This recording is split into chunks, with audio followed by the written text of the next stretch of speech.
Hello, friends. Andrea with the Bangs here. And on this episode of She Wonders Why, I have the chance to speak with the formidable Marissa Orr. She is the author of Lean Out. Now, the subtitle really does a great job of explaining what the spirit of the book is about. The truth about women, power, and the workplace. We were able to talk for about an hour about her book and about this corporate world that is a total mystery to me. I had no idea, like, office politics are an actual thing. The climbing that corporate ladder, that sort of dominance hierarchy, she is very gifted in explaining what exactly goes on in an office, particularly for women. And she questions about what our definitions of power are, authority versus, say, influence.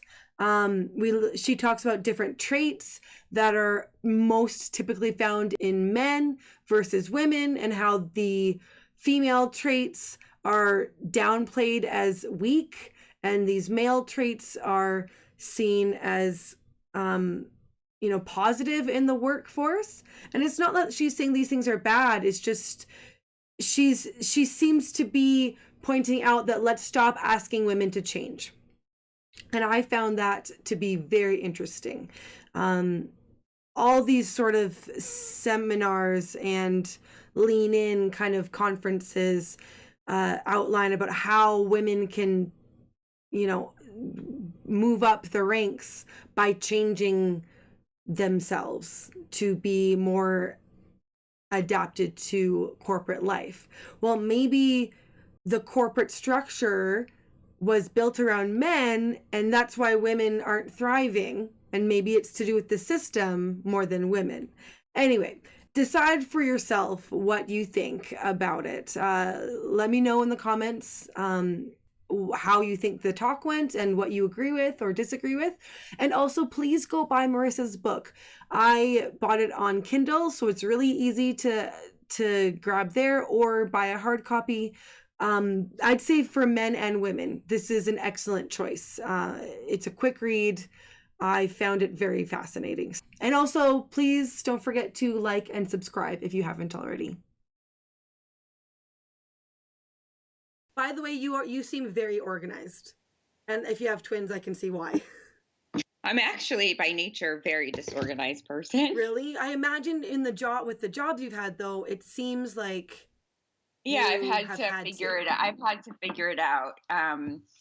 But it always still feels like it's an upstream thing. We're swimming upstream, but well, I need to learn. I am a very disorganized person as well by nature, so it's nice to know that you can learn. So one disorganized person to another. But anyways, it makes us more free. I mean, in other aspects. So exactly. Okay, so I'm here with Marissa Orr, who is the author of Lean Out. And I have to admit, I wasn't officially familiar with the Lean In book, but I was familiar with the concepts just through the sort of trickle-down effect of culture. When I was reading your book and you were listing things from Lean In, I was like, oh, I've heard that. But I didn't quite know where it was from. I just had heard that. Yeah, well, Lean In is really based on the traditional modern feminist movement from, the 60s. And so nothing in there is sort of revolutionary in terms of, the premise and things like that. It's building on concepts from earlier stages of feminism. So if and it's really not just Lean In, but it represents sort of the conventional wisdom on women in this country in general. So, it makes sense that you heard of the concepts in it, because it's really the same concepts that have dominated the modern discourse on gender equality. Right. So if we could start at, I'd like say the beginning of, if you could outline, say, what your job was. You started first at Google and then were at Facebook? Yeah, so I worked at Google for about 13 years and then Facebook for about a year and a half. So Hmm. I started Google. It was pretty small back then. This was 2003. And I was in sales strategy and operations. And then I bounced around to different roles. I had a client facing role at one point, and my last role at Google was competitive strategy. So building our sales position for the YouTube sales team. Hmm. And I did in that role, I did a lot of, uh, I did the two things I love most, really, which is telling stories because I had to write pitch decks, which are essentially stories, Hmm. and then speak, get on stage and teach the salespeople how to use it. And those are two things that I love doing. And in that role, I kind of had this realization that that's really what I want to do Hmm. with my life. But I never really thought that I would actually do it. And it was at Google when I started writing as a side project a different perspective on female empowerment at work. Hmm. And it started with one presentation, and it developed into a series of lectures that I did not only at Google but at other companies and a couple colleges in New York City. And I thought, if I work on this as a side project for 10 years or whatever, maybe it'll turn into something full time. But um, amidst all of the, traction I was getting with that lecture series, I got a call from Facebook about a job. And I eventually was won over, and I left Google after 13 years in 2016 and started a job at Facebook. And I thought, that'll be the perfect place to expand my work on this leadership series because, obviously the birthplace of Lean In and Sheryl Sandberg at the helm of COO. um, I thought that would be kind of pretty easy, an easy sell. But then what happened at Facebook was totally not anything I could have expected. I ended up meeting Sheryl Sandberg my second week there, which I talk about in the prologue of the book, as you know. Yes, But yeah, yeah. I actually, that's one of my favorite parts of the book. The yeah, way the you describe prologue, it, yeah, like we're best friends, right? I'm like, right? that's so me, and like I bet so many women in Yeah, when out I there. tell this, I tell that story a lot in my keynotes, and I get the same, reaction and like a knowing nod in the audience. Hmm. And for those people listening that haven't read it, essentially, I went into this meeting really nervous, but then, so Sheryl Sandberg and I are from the same hometown in South Florida. And I went into this meeting with her, this one on one, like super nervous, and then kind of decided, you know what? This is like meeting one of my old girlfriends from back home. And I'm going to treat this like I would anybody from back home and any girlfriend. Like I was, oh, we have a hometown connection. And I thought, Hmm. honestly, it sounds stupid, but I was like, I really just like, I wanted a rich and powerful best friend that would help me write books and like, Oh. give me a platform. It was ridiculous and naive, and it went about as well as you might expect. At least in the beginning, it was pretty awkward, but it turned out well. But then it sort of it ended up upsetting the woman who had hired me to Facebook kind of saw it as a political maneuver. And I ended up having one of the hardest years of my life at Facebook because this woman was so angered by it. She kind of saw it as me like, oh, starting at Facebook, making a big power move, which was like not at all the intention. But I was really bullied like beyond into oblivion. Mm. And it was a horrible, horrible time. And it was a gift in the end because, it was a dark place where you start asking yourself, like, what do I want? And who am I? And the truth was, like, I wanted to leave the corporate world and pursue my dream of Hmm. writing the lecture series and turning it into a book. So I see it ultimately, it was a gift, and put me on the path to this new phase of my career. Hmm. Which is the best possible way to look at those kind of things in your life. But I'm sure in the moment it was probably very difficult, especially since you just moved there and you're brand new. It was so difficult. I, I don't, I struggle with how to even describe how difficult it was, but um, Well, being another it woman, was. especially, you're like, I thought we were going to stick together. I thought this is what it was about, especially in the corporate women need to stick together, right? Well, I mean, in theory, I guess, but I had had enough experience by that point not to expect that sort of thing Okay. necessarily. Like, I didn't go in thinking this woman, and she was the one woman who had convinced me to join Oh, Facebook. She's the one who called me and recruited me. So we had developed this because I wasn't ready to leave at the time. So she and I ended up talking over a long period of time here, and she eventually convinced me to join. So I right. wasn't expecting that we would like hold hands and skip off into the sunset, but No. thought she would be, supportive, and she kind of turned on me pretty quickly afterward. And like I write in the book, you know, she was a public feminist. So in all these women's leadership events at Facebook, which they do so many of, she was always on stage Mm. kind of talking about what a supportive leader she is for other women. It was just super fake and phony, and it had nothing to do with gender. It had to do with power, Mm.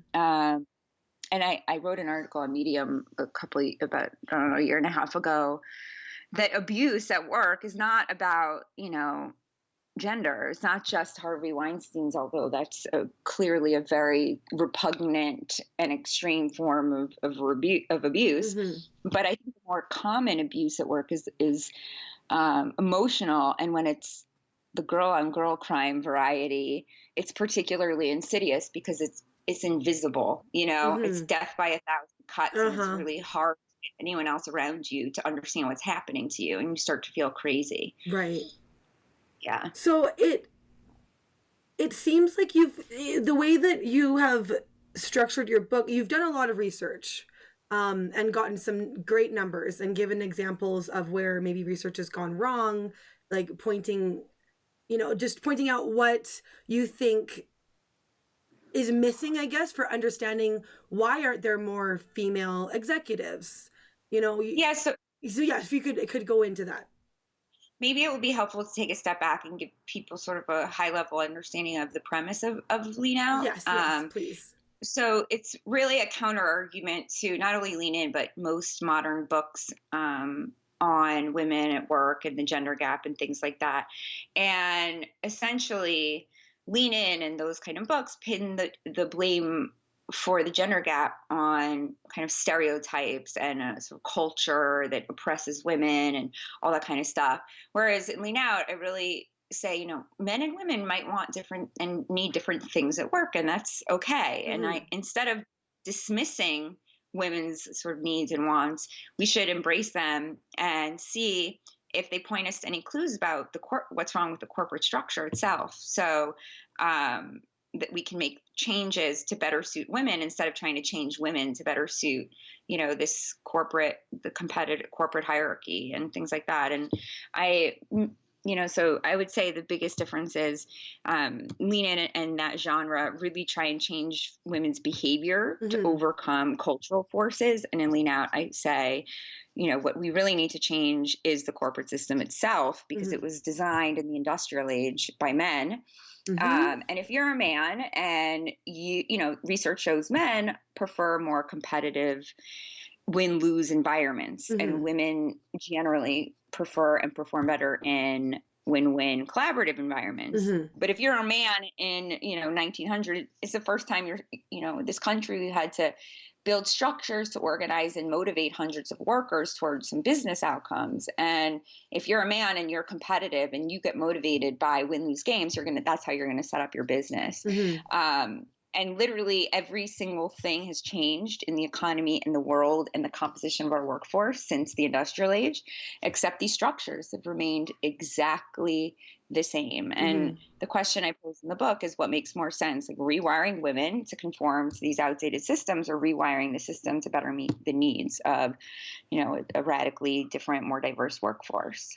Now, why do you think that women, like the women who really buy into the lean in concepts, um particularly I guess at Facebook or at Google or at in these sort of corporate spaces, Yeah. why are they just hook line and sinker, like, yeah, that's that must be it, and we will go with that and be upset with anyone who challenges us? Right. Well, I open the book, actually. Chapter one is open with a quote by, of course, his name is totally escaping me. I think it's William Glazer.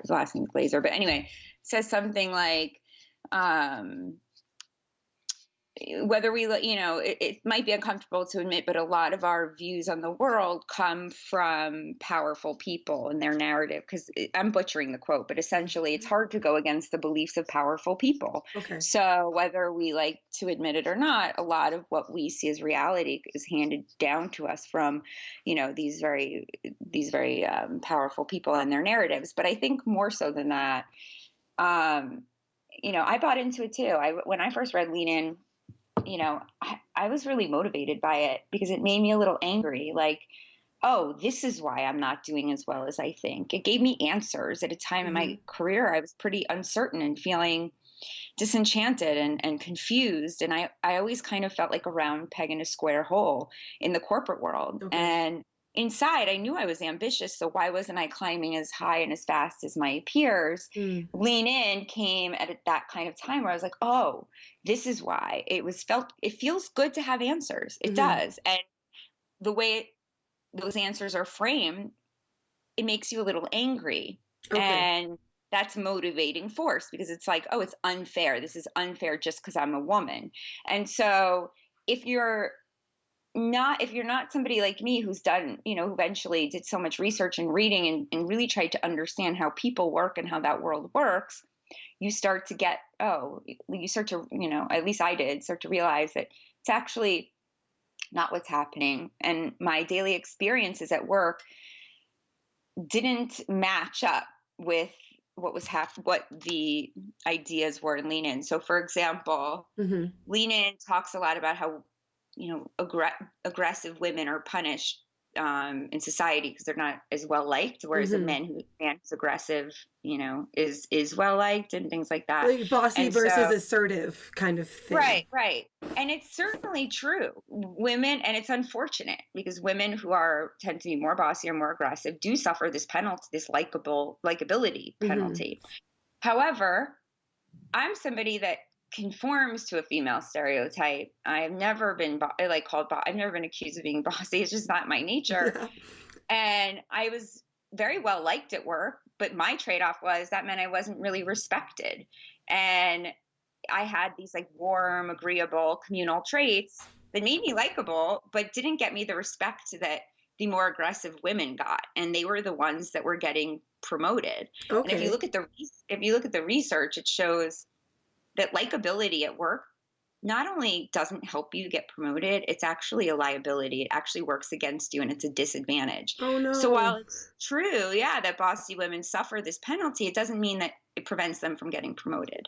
So I was trying to tell a different perspective, like, you know, why is it okay to discriminate against women like me who fit a stereotype, but when we discriminate against women who defy that stereotype, it's sort of this national crisis.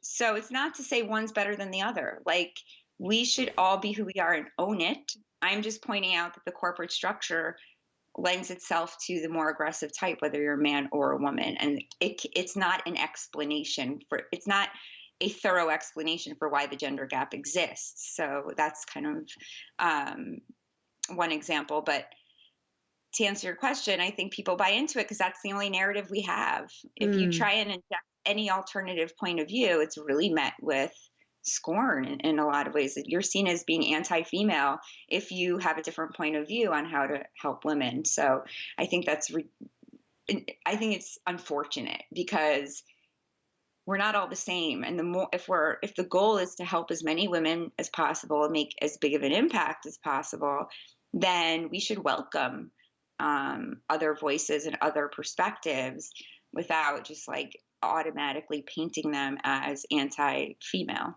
Well, could we talk about the lean in circles? Yes, we can. That because well that sort of fits in with this. It's sort of it seems to me to fit more what you're talking about. How like let's kind of try to be there for each other and have women solidarity and look at it kind of as from a different perspective. And so if you could explain what the lean in circles are and what I guess I really am curious like why didn't they work? Mhm. Right. So you're referring to a part in the book where I talk about how at Google I forgot it must have been 2013, maybe 2014, I don't remember. The Women at Google Employee Resource Group in New York like launched their chapter, and it started with everybody was going to do lean in circles, and it was like really exciting. There was like tons of women that came together, and everyone was like, yeah, we're going to do this, we're going to help each other. And we formed these lean in circles, and then we all met once. And then Mm-hmm. I think maybe like, so let's say there was, 25, 30 circles when we launched. I think, maybe 5 of them met for a second time, and I don't Mm-hmm. think any met for a third time. And this is just And women, right? yeah, it's just women, and so the effort was abandoned, and they switched to a different form of different programming. And the point I make in the book is, you know, women, when it comes to certain things, come together and form these networks so easily and almost effortlessly, right? Like, how many new moms groups are there, that we can plug into on Facebook? And, women, one of our strengths and superpowers is our ability to form relationships and connections and Mm-hmm. lean on each other for support. And um, I I juxtapose that with, why do we do that so easily and effortlessly in certain areas, but then when it comes to the corporate world, it's very like we don't see that kind of sisterhood that we do in other industries and areas, which I go into in the book. Mm-hmm. And I also never knew anyone at Facebook who had a lean in circle or participated in one. And if they did, it was like, you know, to ingratiate themselves to Sandberg and the lean in org part of, Mm. that world. But from a day to day, like, it was not a thing in a year and a half there I ever really saw. It was never, it just wasn't a thing. So, leanin.org has all these stats that show it is a thing. But in my personal experience at 2 of the companies you would expect it at most, it just wasn't a thing. I don't, and I have so many friends in that world that also it's just not a thing. And the point that I make of why is because the corporate world is a zero sum game, right? So, like, while men thrive in that kind of environment and Mm-hmm. they form these alliances, like if you watch Billions, I mean, obviously it's such an exaggerated characterization, but it's that world is similar in the corporate world, which is all about alliances. Mm. And um, you know, they're much more likely men to kind of form these alliances that help push each other up. Whereas with women, we don't coalesce around win lose things. Like, it's different in sports, so we can't even make that comparison. I just want to make that clear. Mm-hmm. When I talk about win lose games, I'm talking about like in the work world and for power and dominance, not like an athletic arena.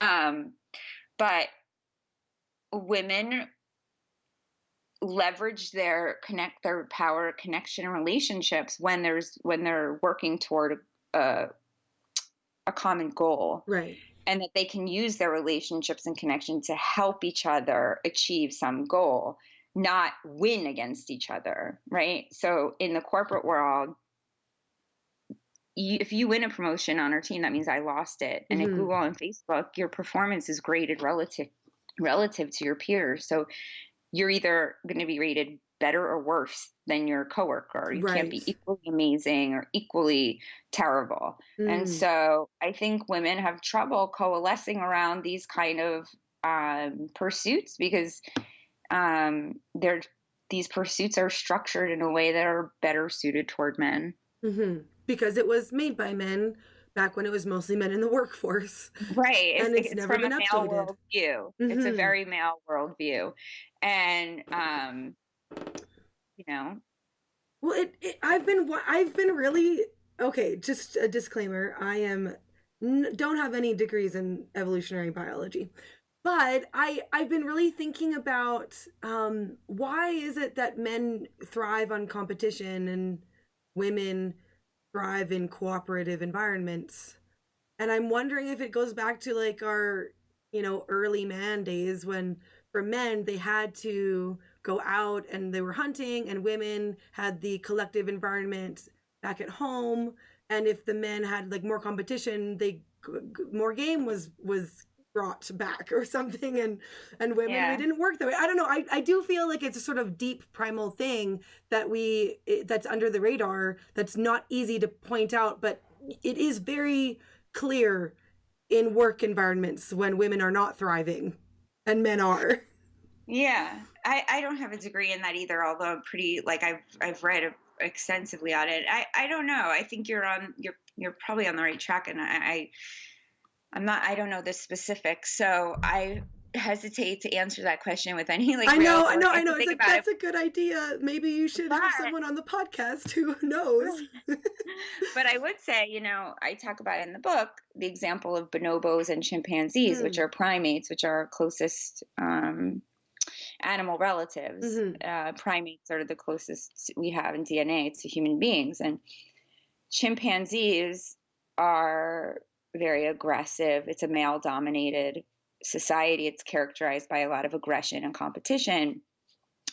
And bonobos are also really, the same genetic relation as chimpanzees, but they're matriarchies and they're dominated by the females. Mm. And the the bonobo society doesn't look anything like the chimp society, because in that world, power is not brute force, but it's relationships and connection. Mm. And the female bonobos, Yeah, they're women in their own right? right. Like, physically they're smaller than the males, and the males one on one could kill them. Mm. So what the females do to gain power is they form these really tight connections, and primatologists refer to them as friendships. And Mm. these females bound, like, they come together, they bond, and then they use the strength of numbers to keep the males away. And so Mm. all the resources are controlled by the female bonobos, and they don't need the males to, you know, Protect or anything like that. yeah. And so I think I can't say it's like an exact and precise analogy, but I think there's an insight there, which Mm. is, you asked if so I think from a primal standpoint, yeah, it doesn't mean all women are one way and all men are another. I think the women like Sheryl Sandberg, and others of that personality type Mm. are competitive and do thrive in that world. So I think it's hard for them to get outside their own perspective and see, that other people don't have those same drives for power and control and competition. And Mm. I don't think there's anything wrong. I'm not saying that she's, I'm not saying anything negative or judging her. In fact, all the women in my life are bossy bitches. And I love them. And, Mm. like, there's a great balance between me and the women in my, other women in my life who are, I have, my best friend is like super aggressive and bossy, and I love her. Like, Mm. should own it. And I should be able to own, my nature of being sort of more warm and compassionate. There's Mm. no right or wrong. They're Mm-hmm. just um, different fabric. Actually, I have found I work really well with, like, a type of, like, my best friend. We have different strengths and weaknesses, and when we come together, we're great partners. We work very well together. Right. So a sort of You need more compatibility. time. Yeah, but I think we've over-indexed our time and attention on a certain type of, Mm-hmm. in the corporate world, a woman, and it's not representative of so many others in that world. Well, there are two things I for sure want to go into that you kind of mentioned in this past segment here about the definition of power and then personality types.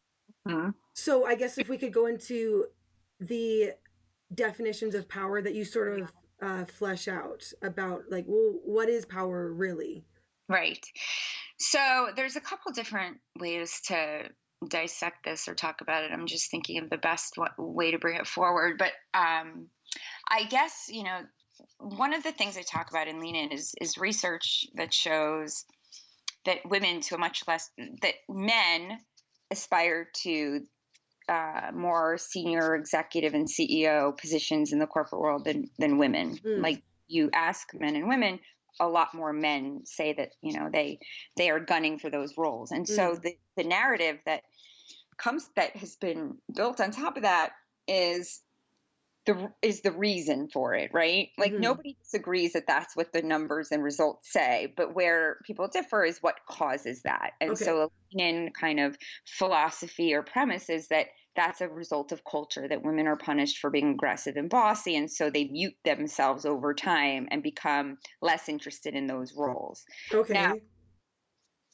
my position is, um, first of all, I just find that really condescending. Like women don't know what they want because, we need, we've been sort of socialized to believe we're less. I don't know. I just find it like basically saying that men are the norm and represent what we should be, and that we Right. are in our current state inferior. So we are, you know, now on trying to make women less inferior. It's just, there's a lot that bothers me about it. But Yeah. Yeah.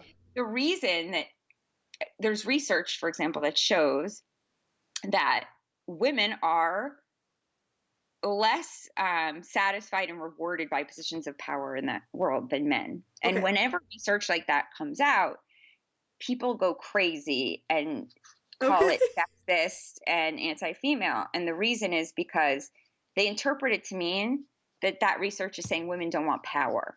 So that's the underlying um, fear, right? If you come out with a Right. study that says that, there was one not too long ago that showed that women in positions of authority to hire and fire people at work were less happy than women that weren't in those positions of authority, and that it was opposite for men. And that stuff Hmm. really upsets people because, you know, they think it implies that, women are meant to be in their place and they don't like power and blah blah blah. Right. Now, I say that as a precursor to then why it matters that we all understand what power is. The Hmm. reason people get angry about that, it's a very limited understanding of power. We Mm. associate power from that male worldview, which is like strength and brute force and, control, these Mm. positions of command and control. But power is a very narrow type of power, right? Power is much broader than that. And if you say that women don't want to be CEO as much as men, you're not saying they don't want power. You're saying they don't want that kind of power. They exert power in other ways. So Mm. one example I use, and I use a man to bring this example to life because it shows how limited that view is. I take the example of Martin Luther King, right? Mm. Would anyone say that he wasn't powerful? I mean, the power he was able to exert on this world and forever change history, I think nobody would argue that that is an example of a powerful leader, Mm. right? But Hmm. his power did not come from an appointed position of power. It wasn't a formal authority. It wasn't his rank in a hierarchy. It wasn't, there's a word for it that's totally eluding me right now, but it wasn't granted, right? He earned that Right. power through influence. He painted a vision of a better future, a more just world, and people chose to follow him. They were attracted to that vision and they wanted to Mm. bring it. Whereas at work, a CEO does not arrive at their position by the will of the people. He is not voted Mm. there, or she is not voted into that seat. And so it's just an example to show that CEO positions are not the only way that power is exerted in this world. And women have a tremendous power in this country, but it's not the same way men, it's not the same relationship to power that men have. It's different. Right. And it's that value judgment that clouds so much of our thinking on this because um, essentially what people are saying is like one type is better than the other. And really, just one type is more visible than the other. Mm. And Hmm. type has created our lens on what power really is. But essentially, power is the ability to produce an effect.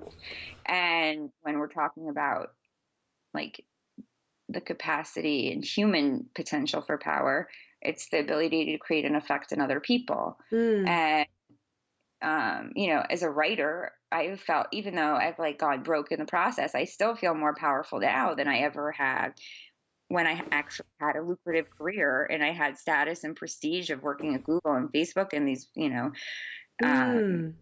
these positions in that hierarchy that should presumably confer power on me, but I actually felt quite powerless. And now, Interesting. after that world. I don't have employees. I don't work for a corporation. I don't have a salary like I did, Mm. and I've never felt more powerful. So, Mm. um, part of rethinking the gender gap is rethinking what power really means in our country. And again, this conversation is very elite in a way, right? Like, there's Mm. so many things facing women in the world that are more like, when you have an oppressed society, a society where women are oppressed, Mm. that's like totally different thing. Mhm. And country, like, I think, for trying to help most women possible and have the greatest impact on women, I don't think that this is the way to go. I think reproductive rights and poverty and childcare are all much more pressing issues. And I guess Sheryl Sandberg's position is that in order to change, then you need more women in these positions of power, like CEO and president, to make the changes for women so that Mm. they're better. We can reduce poverty, but I don't think it works that way, because I don't think that women that make it to the top of the corporate world are necessarily the egalitarian types that are now all of a sudden going to help women in poverty. You Right. know, No, they're and not just going to have a real compassionate streak. right, right. It's like, it just doesn't usually happen that way. And even at Facebook, it was Sheryl Sandberg's the COO. She's the chief operating officer. She's in charge of all their systems.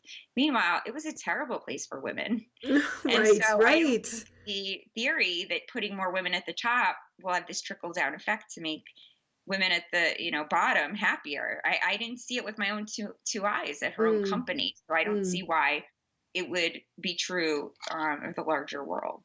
Well, that is a kind of good lead into this sort of personality types and who makes it to the top in the first place, regardless of men or Yeah, women. Although these traits are more typical in men, but why those particular women do make it to the top.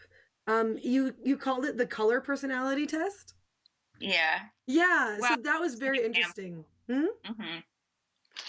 So the point underneath that, and I'll talk about that in a second, but the point underneath was that it takes a certain set of behaviors and traits to make Hmm. it to the top of the corporate world. You have to be Right. aggressive. You have to be very comfortable putting your needs ahead of other people.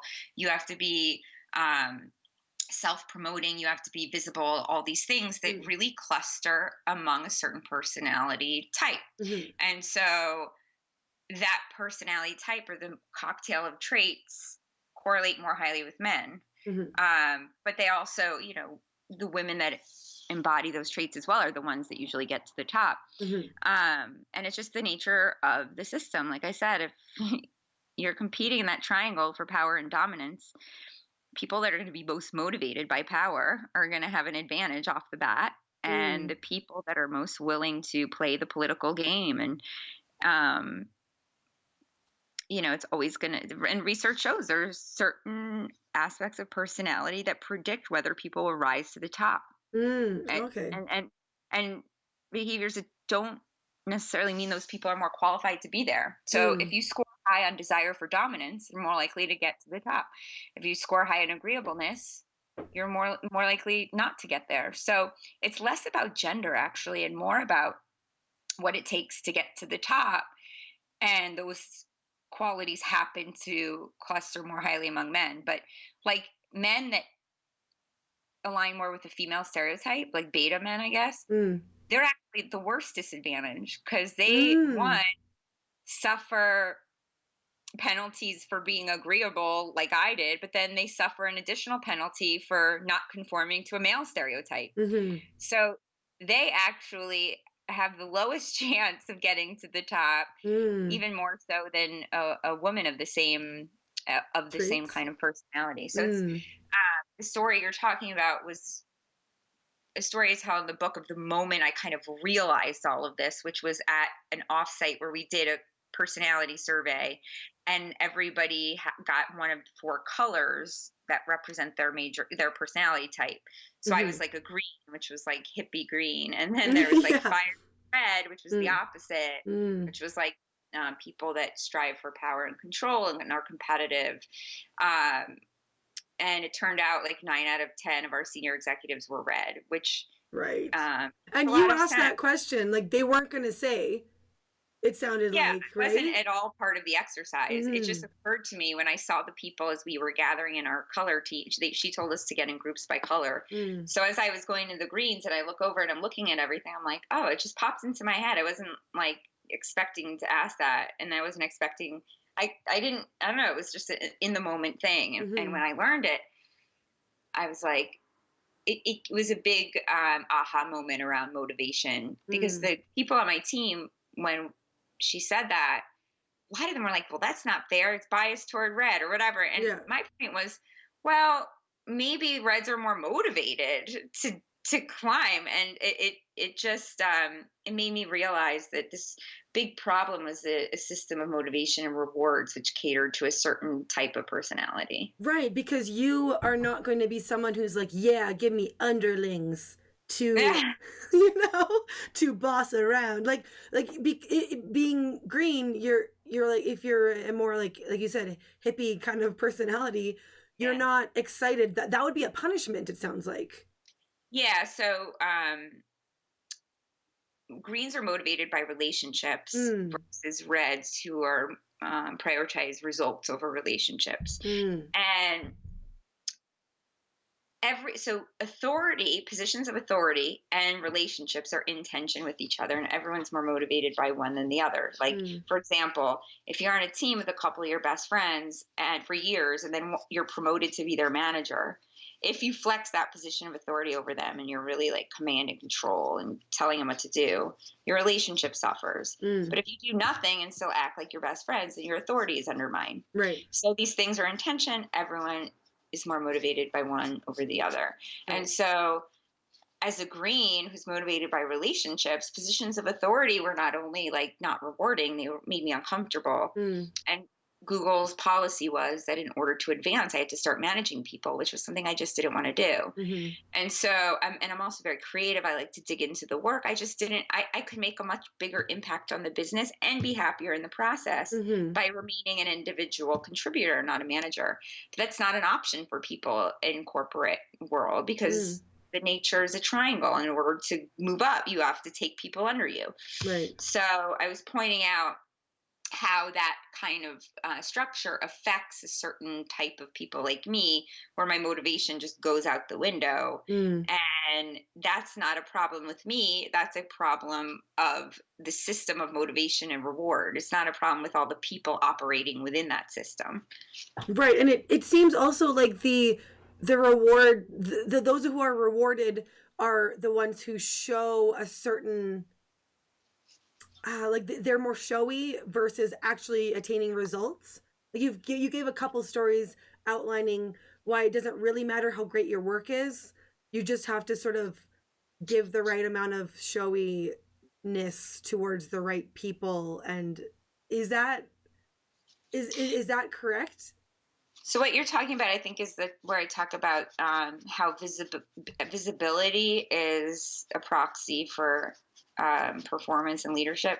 Because at work, in most large corporations, there's so many people around doing so many different things. It's hard to tell like who's Who's doing actually what doing and who's anything? doing a good job, Mm. and it's really like chaotic and ambiguous. And in those environments, our brains just default to whatever's most visible, using it as a proxy for a good job. And so, the people that end up talking the loudest and the most and about the work they're doing and spend more time on that than actually doing work tend to be at an advantage. Right, and because you cite some research that shows that like human brains have trouble seeing what actually is there in regards to who is Yeah, the most competent. That right, those who are in leadership positions are not necessarily the best leaders. right, right, exactly. And I And the guess point being that we should get better making performance objective instead of trying to get everybody to be like loudmouths. right. Well, that is something that is about, I think that you mentioned this and I've heard this as well about personality types and extroverts being because they're more visible and they talk more, people Yeah. assume that they are more competent or are just better They just leaders? listen to them. I don't. It's. I mentioned one of those studies in my book. Yeah, like um, people in the groups in meetings will defer to an expert like 40% of the time, and then the other 60% they defer to the person in the room that talks the most. Right. Right. Even though there's an expert there. Yeah. So, Yeah. okay, there was an example you gave about a group of mostly women. I think it was working at, was it a particular romance novel um publishing It group? was in the industry of romance novels, Yes. which is the biggest selling genre of books. It's like $1 billion industry, and Mhm. the industry is like 99% female Ah, really? authors. Yeah. Yeah. Yeah, Yeah. And that they do really well. They work really well together, and they really are uh I guess the ideal situation for women working I wouldn't say cooperatively. ideal. I would say it was just an example of Okay. when women are working in non-zero sum environments. There, it's not characterized by the kind of cat fights and infighting that it is in the corporate world. Because of course, in the world of books, it's not a zero sum. People, Right. if there's you know five authors writing romance novels and then a sixth one writes a book, like those readers are so voracious and they're such big fans, they just buy more books. So Right. it's not like one comes at the expense of the other, and as a result, that community is much more they're willing to help other women in a way that like is absent in the corporate world. So how do we bring something like that into the corporate world? Um, of course, people have to want to change the system, but I think that you mentioned a particular hedge fund company that has, Yeah, Bridgewater is the biggest hedge fund in the world, and right, they use systems that their algorithms and technology that try and make it more of a meritocracy. So it's a totally different way of organizing. Some people, I think, really love it, and some really don't. mm, But I think power structures like take a really long time to change, and I talk about what we can do in the book. I devote mm-hmm, a whole chapter to it, but I think at the end of the day, just knowing what game you're playing and pointing that out and being honest is helpful, because I didn't know what game I was playing. I right. was under some delusion that this world was something it wasn't. And so my point is just to bring honesty into the conversation and call a spade a spade. Mm. And so I think just giving women the validation of their feelings in that world has been helpful for them. I mean, that's what people send me messages a lot, just thanking me for giving a voice to what they have long felt but hadn't Mm. heard. So, um, Well, that was really my goal. Well, I remember there is a quote I think I shared on my Instagram about you. Sorry, from the book where you list like the first rule about being a woman at work is not talking about how hard it is being a woman at work, Right, right, and like right. it's You like can't saying it be out honest loud. about it. Yeah. Yeah, yeah. So that is actually that I think would be a good way to sort of end here is like Yeah. how are you being received? What feedback are you getting? I'm still trying to get awareness of the book out there. Mm-hmm. Um, so it's been a lot of hustle and grind just to trying every day to reach more people. Mm. But the people that have read it, I mean, I get messages every week from women just thanking me for writing this, because it feels so validating. Mm. And, you know, it, it talks about things that they have long felt but didn't know other people felt, or didn't really have the language to use to just to put their feelings in context. So that in and of itself was really helpful. They feel heard and understood. Mm. And that's generally the messages that I've been getting. So yeah, it's just still trying to get the word out. Well, what would it? I mean, I know this is just a hypothetical here, and you are. It's you had to have written the book in order for young you to have read it. But like, what would it have looked like if, say, younger you going into Google would have read this book, like the book you just wrote? Like what would it have Well, changed? I actually wrote this book because it's the book that I needed to read when I was starting out, but Oh, so you didn't literally exist. wrote it as if it was No, to no, I young did you? not literally. I just mean Oh, like this is the kind of book I needed to read mm, when I was starting out and it didn't okay. exist. Like, here's what this world is. Here's like what it values. Like, here are the honest like rules of the game. Mm, And I that book didn't exist. So mhm, I it's very I don't know how to answer that question mm, because I think I this is the path I was meant to be on. I needed to experience that world so I could mhm. have something to write about. Right, exactly. So that's why I'm like, this is an undoing prophecy where if you had have read it, you wouldn't have written it Right. because Right. you wouldn't have gone through. Exactly. But for other young people, like for okay, like my husband's actually in school. He's a late bloomer. He was in one industry and decided to switch industries. So now he's in computer science at university right now in his second year, and so he wants to go into tech.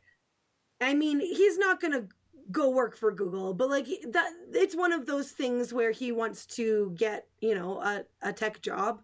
I have no idea which, tech place, but it's sort of something I know, and he is a guy as well, but it's important, I think, for anyone to know these things. And I'm just thinking about things for him, or that I want to be like, hey, well, careful, it's a game.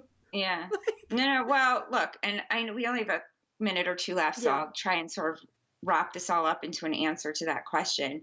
But essentially, knowing the game you're playing just allows you to either play it better or decide not to play at all. It doesn't mean you have to quit your job. It just Yeah. means you understand what the limits of the structure in which you're operating, Okay. and you can adjust your expectations Hmm. for what your job could provide. And I think a big realization for me was I can't depend on any external structure institution to fulfill my needs, Right. because that is a recipe. You're putting your well-being in something else that you have no control over. It's a recipe for stress and anxiety and unhappiness. Mm. So recognizing the game in which I was operating helped me realize, well, okay, then I'm going to have to do something on the side to fulfill me. Right. Um, and just not having that expectation that work is going to provide this fulfillment and place where I can express all of my potential Hmm. is helpful, because then I can redirect my time and attention and energy into things that fulfill me.